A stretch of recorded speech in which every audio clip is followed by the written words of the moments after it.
All right, it is day 2, and I have gotten a switch.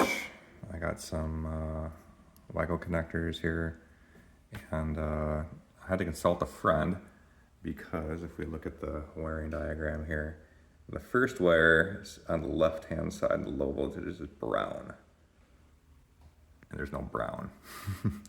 There's the orange, or I'm sorry, the yellow, which I believe is the substitute for the brown. And then there are 7 wires listed there. There are actually 8 wires here. And then I guess they just didn't feel the need to call out the ground here. I toned that out because I wasn't quite sure. But yeah, that's a ground. So this switch is a lighted switch, and the on position it's lighted red.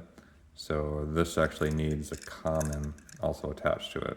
So I'm going to splice a little piece of one of the excess wires here to this block here, which is I guess the common block, and run it from right here right to the switch.